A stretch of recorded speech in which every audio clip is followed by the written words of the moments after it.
ഒളിച്ചു നിൽക്കുന്നത്?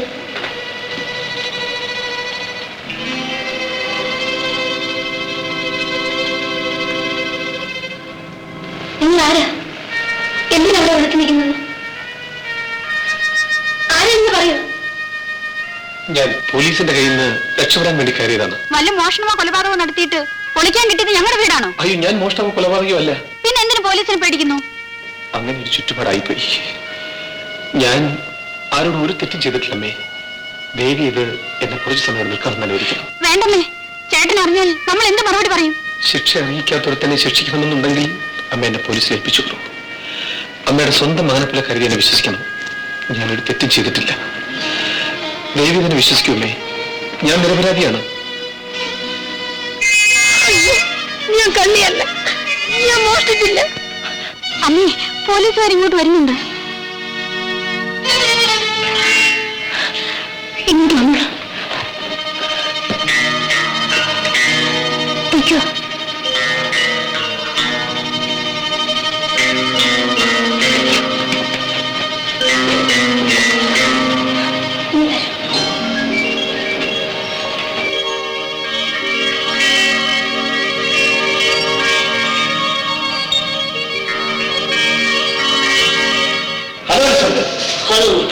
എന്താണ് ഈ വഴിയൊക്കെ? ഒരു പുള്ളി കയ്യിൽ നിന്ന് വിട്ടുപോയി. അത് ഇതുവരെ വന്നത്. അകത്തുണ്ടോ ഒരു സംശയം. എന്റെ വീട്ടിലാണ്.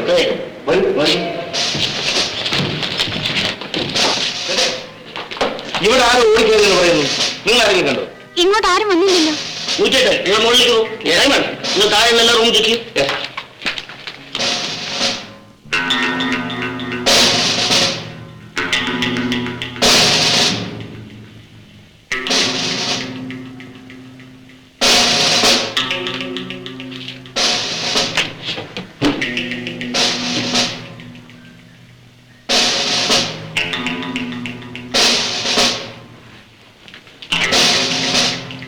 ഇതെന്റെ പൂജാമുറിയാണ്. അപ്പൊ അതിനകത്ത് ആരും ഇല്ലായിരിക്കല്ലോ. എന്റെ അയ്യപ്പ മാത്രമേ ഉള്ളൂ. അയ്യോ, അയ്യപ്പൻ. അയ്യോ, തെറ്റിപ്പോയി. അയ്യപ്പോ, സ്വാമി ശരണം.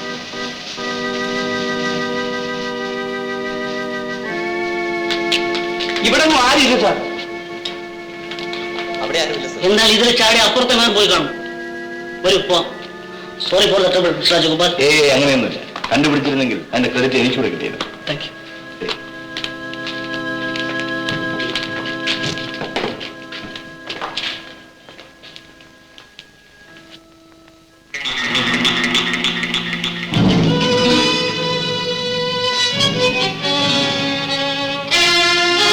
ഇതാരുടെ ഷൂസാണ്? അത് എനിക്ക് അറിഞ്ഞുകൂടാ.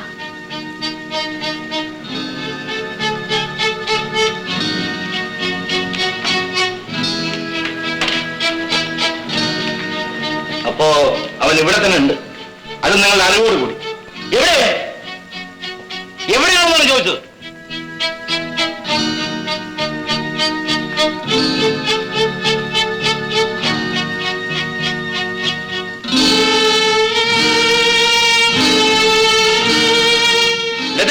ക്ഷമിക്കണം, പോലീസ് തിരക്കി വന്നത് എന്നെയാണ്. ഒരു കുറ്റവാളിക്ക് അഭയം കൊടുക്കുന്നത് നിയമവിരുദ്ധമാണെന്ന് എനിക്ക് അറിഞ്ഞൂടെ? താൻ ഒരു തെറ്റും ചെയ്തിട്ടില്ലെന്ന് സത്യം ചെയ്ത് പറഞ്ഞതുകൊണ്ടാണ് ഞാൻ അയാളെ. തെറ്റ് ചെയ്തവരാരെങ്കിലും താനാണ് തെറ്റ് ചെയ്തതെന്ന് വിളിച്ചു പറയാറ്. ഒരു കുറ്റവാളിക്ക് എന്റെ വീട്ടിൽ അഭയം നൽകിയാൽ എന്റെ നില എന്താകുമെന്ന് ആലോചിച്ചിട്ടുണ്ട്? വക്കീൽ സാർ വിഷമിക്കണ്ട. ഞാൻ കാരണം നിങ്ങൾക്കൊരു പേരുദോഷം വരില്ല. എനിക്കൊന്നും കേൾക്കണ്ട. നിങ്ങൾ ഉടനെ തന്നെ പോലീസിൽ സറണ്ടർ ചെയ്യണം. ഫോൺ ചെയ്യാൻ പറ്റേ. ജയിലല്ല, തൂക്കുമരത്തിൽ കയറാൻ പോലും ഭയമുള്ളവനല്ല ഞാൻ. കാരണം എനിക്ക് വേണ്ടി കരയാൻ ഈ ഭൂമിയിൽ ആരുമില്ല. പക്ഷെ മരിക്കുന്നതിന് മുൻപ് എന്റെ അമ്മ എനിക്കൊന്ന് കാണണം. ലോകത്തിൽ എവിടെയാണെങ്കിലും അവരെ ഞാൻ തേടി കണ്ടുപിടിക്കും. എന്റെ ജീവിത ലക്ഷ്യം അതൊന്നു മാത്രമാണ്. അമ്മയില്ലാത്ത ദുഃഖം എത്രമാത്രം അനുഭവിച്ചിട്ടുണ്ടെന്ന് കുഞ്ഞു തന്നെ എന്നോട് പറഞ്ഞിട്ടില്ലേ? ഇക്കാര്യത്തിൽ നിങ്ങൾ രണ്ടുപേരും ഇപ്പൊ തുല്യ ദുഃഖിതരാണ്. അയാളെ വിട്ടേക്കൂ. അയാൾ പൊയ്ക്കോട്ടെ. സന്തോഷത്തിലും സമൃദ്ധിയിലും കഴിഞ്ഞിരുന്നൊരു കുടുംബത്തെ ഒരു ദ്രോഹി ചിഹ്നഭിന്നമാക്കിക്കളഞ്ഞു. അയാളോട് ന്യായം ചോദിക്കാൻ ചെന്ന എന്നെ ചെയ്യാത്ത കുറ്റം ചുമത്തി പോലീസിൽ പിടിപ്പിക്കാൻ ശ്രമിച്ചു. പറയൂ, ഞാൻ പോലീസിൽ പിടികൊടുക്കണോ? എന്റെ അമ്മയുടെ മുഖം പോലും വ്യക്തമായി എനിക്ക് ഓർമ്മയില്ല. ഇത്രയും കാരുണ്യം നിറഞ്ഞൊരു അമ്മയെ കണ്ടത് ഒരു ഭാഗ്യമായി ഞാൻ കരുതുന്നു. അയാൾ പറയുന്നത് ശരിയാണെന്ന് തോന്നുന്നു. അയാളെ വിട്ടേക്കു കുഞ്ഞെ. അമ്മ എന്താണ് ഈ പറയുന്നത്? തെറ്റ് ചെയ്തവർ പലതും പറയും. ഏതാണ് ശരിയെന്ന് പറയാൻ നമ്മളെ കൊണ്ട് സാധ്യമല്ല. യാതൊരു തെറ്റും ചെയ്യാത്ത എന്നെ കള്ളസാക്ഷികളുടെ വാക്ക് വിശ്വസിച്ച് 14 വർഷം കോടതി ശിക്ഷിച്ചു. എന്റെ പൊന്നുമോനെ പിരിഞ്ഞാണ് അന്ന് ഞാൻ ജയിലിൽ പോയത്. നഷ്ടപ്പെട്ട എന്റെ കുഞ്ഞിനെ ഇതുവരെ എനിക്ക് കാണാൻ പോലും കഴിഞ്ഞിട്ടില്ല. എന്ത് തെറ്റ് ചെയ്തിട്ടാണ് കുഞ്ഞെ എനിക്ക് ഈ ശിക്ഷ? ഇയാൾ തെറ്റുകാരനാണെന്ന് രാജ്മോഹന് തീർത്ത് പറയാൻ പറ്റുമോ? പറയൂ. എന്ത് വേണമെങ്കിലും ചെയ്തു ഇയാൾ ഇവിടുന്ന് പോകാൻ പറയും. സാർ, ഈ ഉപകാരം ഞാൻ ഒരിക്കലും മറക്കില്ല. ഒരു കാര്യം, ഇന്ന് ഞാൻ പോലീസിന് പിടികൊടുക്കാൻ തയ്യാറല്ല. കാരണം ഞാൻ ഒരു കുറ്റവും ചെയ്തിട്ടില്ല. പക്ഷെ ഒരു കുറ്റം ഞാൻ ചെയ്യും. അന്ന് ഞാൻ വക്കീൽ സാറിന് വന്ന് കാണാം. പോലീസിനോ ജയിലിനോ തൂക്കുമരത്തിനോ അന്ന് ഞാൻ തയ്യാറായിരിക്കും. വരട്ടെ.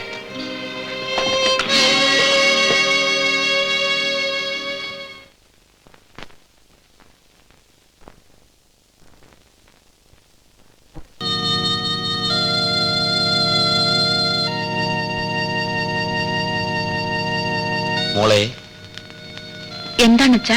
നീ എന്ത് ആലോചിക്കുന്നത്? ബാബുവേട്ടൻ മണിമംഗലത്ത് പോയിരിക്കുകയാണച്ചാ. മണിമംഗലത്തോ? അതെ അച്ഛാ. തന്നെ ചതിച്ച മണിമംഗലം ഗോപാലനോട് പകരം ചോദിച്ചിട്ടേ തിരിച്ചു വരുമെന്ന് പറഞ്ഞ് ബാബുവേട്ടൻ പോയിരിക്കുകയാണ്. എനിക്കെന്തോ വല്ലാത്ത ഭയം തോന്നുന്നു.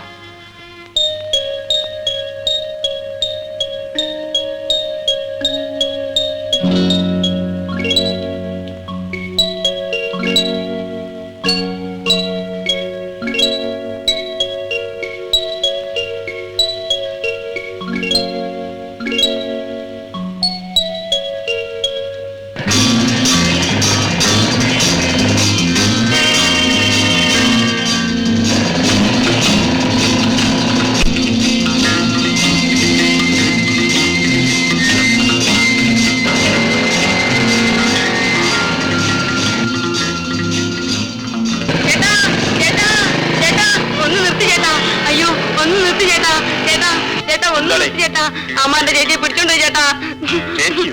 അതെ ചേട്ടാ, ഞങ്ങളെ രക്ഷിക്കണം ചേട്ടാ. രക്ഷിക്കാനോ? അമ്മാരനെ ഒരുപാട് തല്ലി. എന്നിട്ട് ഞാൻ ഓടി വന്നതാ. എന്നിട്ട് ചേച്ചി എവിടെ? വരൂ, ഞാൻ കാണിച്ചു തരാം.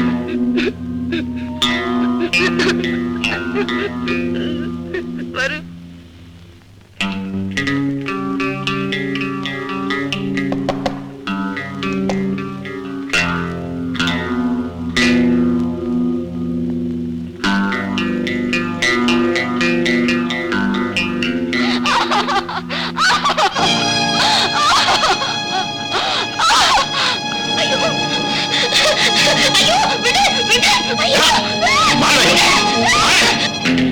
ശാബാഷ്, മിടുക്കൻ.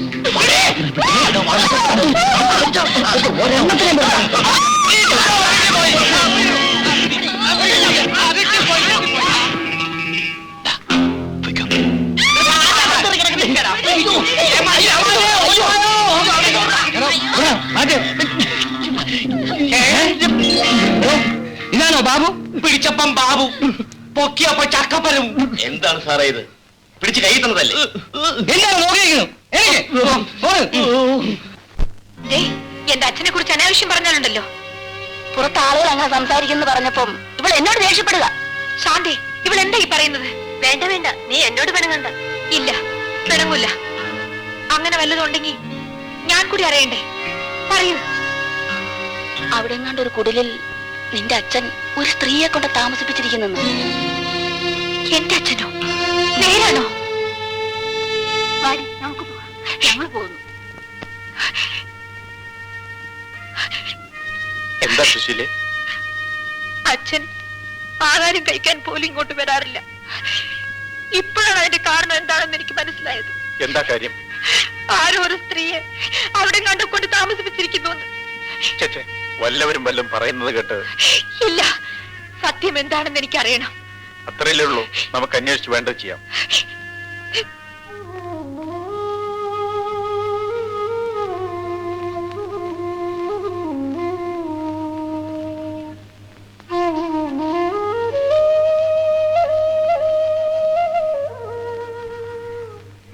കൊച്ചമ്മയോ? ഭവാനി കൊച്ചമ്മേ? ശങ്കരൻ നായരല്ലേ? അതെ കൊച്ചമ്മേ. ഈശ്വര, നിന്റെ ഒരു മായാവിലാസം. മരിച്ചെന്ന് കരുതിയ കൊച്ചമ്മയെ നീ തിരിച്ചു തന്നു. എന്റെ ബാബുമോന് അവന്റെ അമ്മയെ തിരിച്ചു കിട്ടി. എന്റെ ബാബുമോൻ എവിടെ? ശങ്കരൻ നായരെ പറയൂ. എന്റെ കൂടെ ഉണ്ട് കൊച്ചമ്മേ. വളർന്നു വലിയ ആളായി. കൊച്ചമ്മ എങ്ങനെ രക്ഷപ്പെട്ടു? ഇപ്പൊ എവിടെയാ? എല്ലാം പറയാൻ ശങ്കരൻ നായരെ. എനിക്ക് എന്റെ മോനെ കാണണം, ഇപ്പൊ തന്നെ കാണണം. അവൻ എവിടെയാണ്? കാണാൻ കൊച്ചമ്മേ, പക്ഷേ ഇപ്പോ എന്താ എന്റെ മോൻ എന്തു പറ്റി? കൊച്ചമ്മേ, ബാബുമോൻ ചെയ്യാത്ത ഒരു കുറ്റത്തിന് ഒളിവിൽ കഴിയാണ്. എന്റെ മോൻ ചെയ്യാത്തൊരു കുറ്റത്തിന് ഒളിച്ചു കഴിയുന്നു. ശിക്ഷ അറിയിക്കാത്തവരെ ശിക്ഷിക്കണമെന്നുണ്ടെങ്കിൽ അമ്മ എന്നെ പോലീസിൽ ഏൽപ്പിച്ചോളൂ. ദൈവം, ഇതെന്ത് പരീക്ഷണമാണ്? ശങ്കരൻ നായരെ, ഞാൻ താമസിക്കുന്നത് ഒരു വക്കീലിന്റെ കൂടെയാണ്. ഒരു നല്ല മനുഷ്യൻ. എന്റെ മോൻ നിരപരാധിയാണെങ്കിൽ അദ്ദേഹം തീർച്ചയായും അവനെ രക്ഷിക്കും. എനിക്ക് എന്റെ മോനെ കാണണം. കൊച്ചമ്മ എവിടെയാ താമസിക്കുന്നെന്ന് പറഞ്ഞാ മതി. അവിടെ വന്ന് ബാബുമോൻ കൊച്ചമ്മയെ കാണും. ചെറുപ്പത്തിലേ എന്നെ വിട്ടു പിരിഞ്ഞു പോയ എന്റെ മക്കൾ ജീവിച്ചിരിപ്പുണ്ടോ ഇല്ലയോ എന്ന് ആലോചിച്ചു ഞാൻ എത്ര വേദനിച്ചു. ഒരുത്തനെ തിരിച്ചു കിട്ടി. അവൻ അമ്മയെന്ന് വിളിക്കുന്നത് കേട്ട് സന്തോഷിക്കേണ്ടതിന് പകരം ഹൃദയം പൊട്ടി കരയേണ്ടി വന്നിരിക്കുന്നു. പാവം, അമ്മയുടെ കഥ കേട്ടിട്ട് ഈ ലോകത്ത് ഒരു സ്ത്രീയും ഇത്രയും ദുരിതം അനുഭവിച്ചു കാണുമെന്ന് തോന്നുന്നില്ല. അവരുടെ മോനെ രക്ഷിക്കേണ്ടത് നമ്മുടെ കടമയാണ്. അന്ന് എന്റെ നെറ്റിയിൽ മുറിവേറ്റപ്പോ കുഞ്ഞിനെന്നോട് സഹതാപം തോന്നി. ഇന്നെന്റെ ഹൃദയത്തിലാണ് മുറിവേറ്റിരിക്കുന്നത്. എന്തുകൊണ്ട് കുഞ്ഞിനത് മനസ്സിലാക്കാൻ കഴിയുന്നില്ല? ഒരു കാര്യം സത്യമാണ്, എന്റെ മോൻ എന്തെങ്കിലും സംഭവിച്ചിട്ടുണ്ടെങ്കിൽ ഞാൻ ജീവിച്ചിരിക്കില്ല. ബാബുവിനെ നേരിട്ട് കണ്ട് സംസാരിച്ചാൽ ഒരു പക്ഷേ അയാളെ രക്ഷിക്കാൻ കഴിയില്ലേ? എനിക്കിന്നു മുതൽ ആർക്കു വേണ്ടിയും വാദിക്കാൻ കഴിയില്ല. എന്താണ് ഈ പറയുന്നതിന്റെ അർത്ഥം? വാദിക്കാൻ കഴിയില്ലെന്നോ? അതെ, നാളെ മുതൽ ഞാൻ കോടതിയിൽ പോകുന്നത് ഒരു വക്കീലായിട്ടല്ല, എന്നെ ഒരു ജഡ്ജായി നിയമിച്ചിരിക്കുക. അപ്പൊ എന്റെ മോൻ നിയമത്തിന്റെ കൈകളിലാണ്.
കൊച്ചമ്മേ, വിശേഷമൊന്നുമില്ലല്ലോ?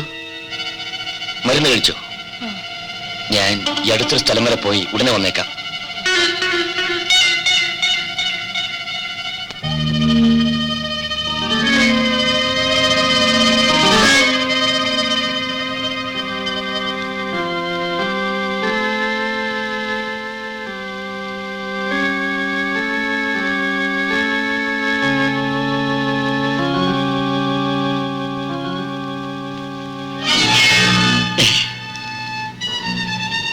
മരിച്ചില്ലായിരുന്നു. അപ്പോൾ അവിടെ നിങ്ങൾ നടത്തിയതൊരു നാടകമായിരുന്നു. കൊള്ളാം. നിങ്ങളെ കാട്ടിൽ ഒളിച്ചു വെച്ചിട്ട് ഞാൻ കൊന്നുവെന്നെ പേരിൽ കുറ്റാരോപണം. എണീക്കാൻ ഇപ്പൊ തന്നെ പോലീസ് സ്റ്റേഷനിലേക്ക് പോകണം. അവിടെ വെച്ച് നിങ്ങളെ കൊണ്ട് സത്യം മുഴുവൻ ഞാൻ പറയിപ്പിക്കും. അവരെ വിടും. അപ്പൊ നിങ്ങളും ഗോപാല മുതലാളിയുടെ കൈയാളാണല്ലേ? ഞാൻ പറയുന്നത് കേൾക്കും. അവരെ വിടൂ. ഇല്ല, അവരെന്റെ കൂടെ വന്നേ പറ്റൂ. അവരെ കൊണ്ടുപോകാൻ സമ്മതിക്കില്ല. കൊണ്ടുപോകും. അവരെ വിടാൻ. അയ്യോ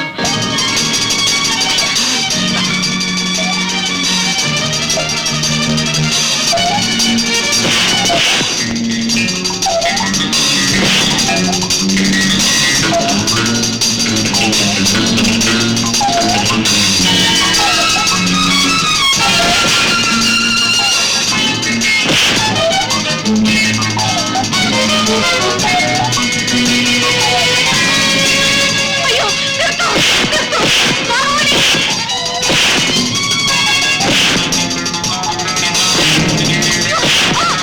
അയ്യോ ഞാൻ പറയുന്നത് കേൾക്കൂ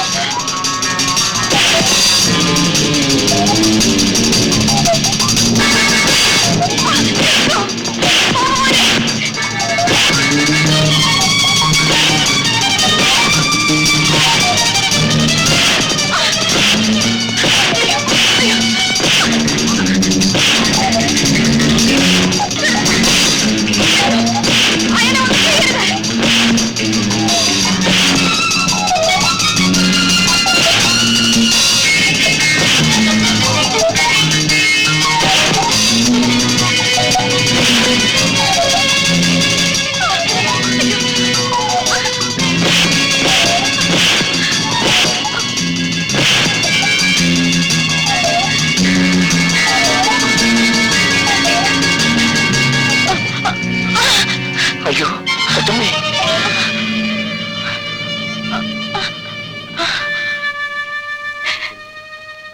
ബാബുവൻ കുഞ്ഞായിരുന്നപ്പോ എന്റെ ഈ കാലുകൊണ്ട് മോനെ ഞാൻ ചവിട്ടിയില്ലേ, അതിന്റെ ശിക്ഷയാണിത്.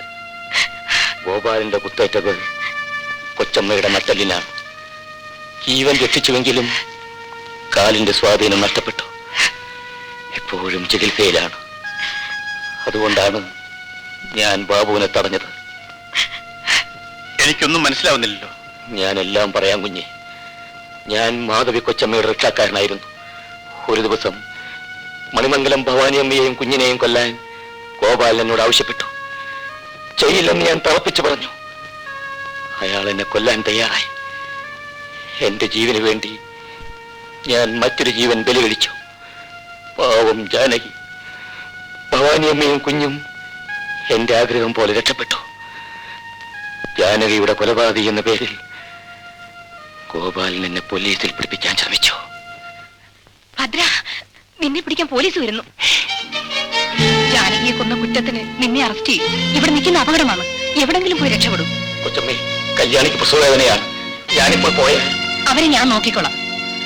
ഇതിരിക്കട്ടെ. കൊച്ചമ്മേ, ഞാൻ അയ്യോ, അവരിങ്ങ് എത്തിക്കഴിഞ്ഞു. കൊച്ചമ്മേ, ഞാൻ എന്ത് വേണം? ഇനി വരൂ. ഇങ്ങോട്ട് കയറിക്കോളൂ. അയ്യോ, ഒന്ന് വേഗം കയറൂ.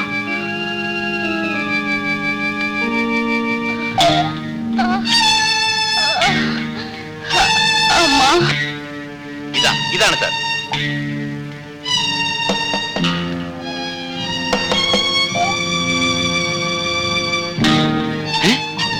നീ ഇവിടെ?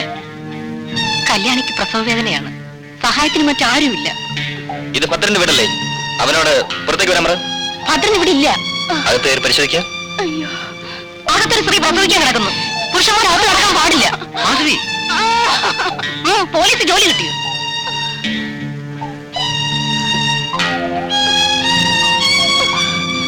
അയ്യോ, അമ്മേ, എന്റെ അമ്മേ. എന്നാ നമുക്ക് പൊയ്ക്കൂടെ സാറേ? എങ്ങനെ പോകാനാ? ഭദ്രൻ കൊലപാതകയാണ്. അയ്യോ,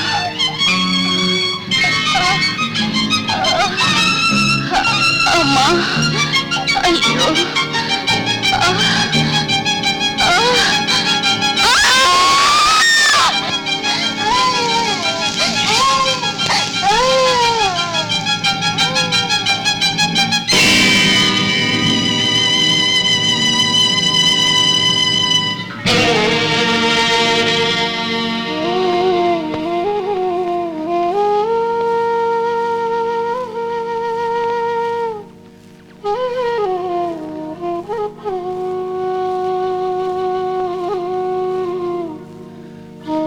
ഭദ്രം പോവൂ. എവിടെങ്കിലും പോയി രക്ഷപ്പെടും. ഇതെല്ലാം ഞാൻ നോക്കിക്കോളാം. കുഞ്ഞിനെ ഞാൻ രക്ഷിച്ചോളാം. വേണ്ട കൊച്ചമ്മേ, എന്റെ കുഞ്ഞിനെ ഇങ്ങ് തരൂ.